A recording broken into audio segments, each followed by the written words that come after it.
নমস্কার বন্ধুরা, আমি রুবি তিনমূর্তি কিচেনে নতুন একটি রান্না নিয়ে এসেছি। লোটে মাছের ঝাল। কড়াই গরম করেছি, কড়াইয়ের মধ্যে তেল দিয়ে দিয়েছি পরিমাণ মতন। এই যে লোটে মাছ, এবার লোটে মাছটা একটার মধ্যে অ্যাডারুট আর একটু গোলমরিচের গুঁড়ো দিলাম।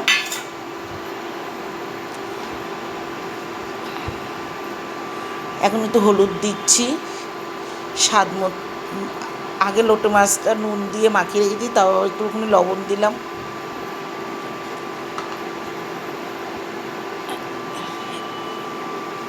একটু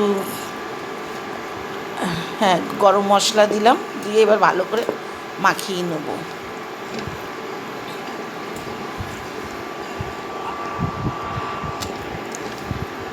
মাখানোর পরে হালকা হালকা করে ভেজে নেব। তেলটা গরম হয়ে গেছে,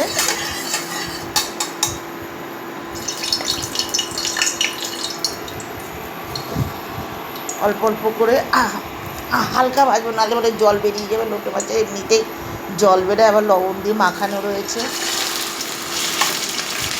এইভাবে দিয়ে এপিট ওপিট করে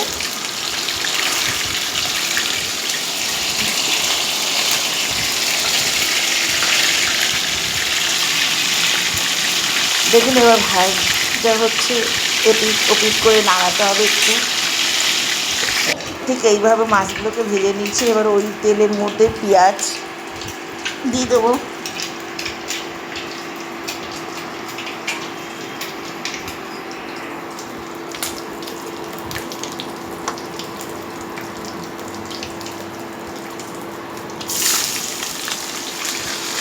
পেঁয়াজটা হালকা করে ভেজে নেব।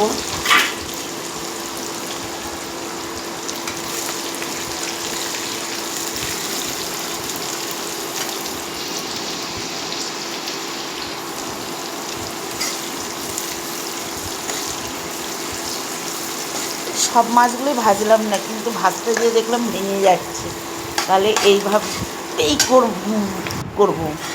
পেঁয়াজটা ভাজা হয়ে গেছে, এর মধ্যে মশলা দেব। পোস্ত, চারমুগা, রসুন, আদা, আর হচ্ছে 4টে কাঁচা লঙ্কা, 4টে শুকনো লঙ্কা। আমি একটু ঝালটা বেশি খাই, লবণটা কম খাই। আপনারা আপনাদের প্রয়োজন মতো দেবেন। আপনারা তো অনেকেই অনেকভাবে লোটে চচ্চড়ি খেয়েছেন, ঝাল খেয়েছেন, ঝোল খেয়েছেন। একবার এইভাবে বানিয়ে খেয়ে দেবেন। হলুদ দিয়ে দিলাম, স্বাদ মতো একটু লবণ দিয়ে দেবো পেঁয়াজে। এবার মশলাটা গায়ে থেকে যতক্ষণ তেল না বেরোবে ততক্ষণ মশলাটা কষতে থাকবো। এবার লঙ্কার গুঁড়ো দিচ্ছি কালারের জন্য।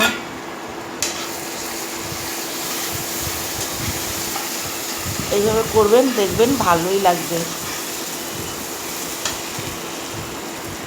এই লোটে মাছ খেতে কারা কারা বেশি ভালোবাসেন আমাকে কমেন্ট করে জানাবেন।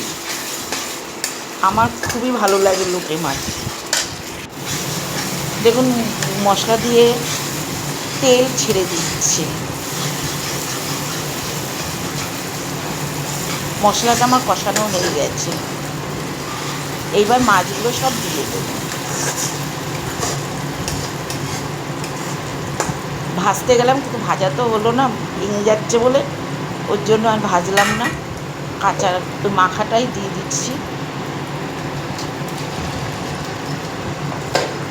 কিন্তু এইভাবে মাখিয়ে দিয়ে দেখলাম যে মাছগুলো ভেঙে যায়নি, ভালো মতন ইচ্ছা মতন নাড়াতে পেরেছি।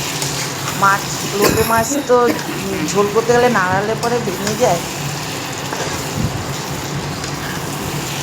ভালো করে এপিস ওপিস করে মাখিয়ে মাছের গায়ে পুরো মশলাটা লাগিয়ে, মাছে জল দিতে হয়নি, মাছের থেকেই জল বেরিয়েছে। দেখুন, পুরো মাখা মাখা হবে। ঢাকা দিয়ে নিই, ঢাকা দেবো না, 2 মিনিট বাদে নামিয়ে দেবো। দেখুন, আমার হয়ে গেছে মাছের ঝোলটা। এরপর ধনেপাতা দেবো, নামিয়ে দেবো। দেখুন, খুন্তি দিয়ে তুলে দেখাচ্ছি যে দেখেন মাছগুলো সব গোটা গোটা রয়েছে, ভাঙিনি। এইভাবে করলে পরে ভাঙবে না। দেখেন, আমার রান্নাটা এখানে এই শেষ করব। আমার এই রান্নাটা কেমন হলো আপনারা লাইক এবং কমেন্ট দুটোই করবেন। নমস্কার বন্ধুরা।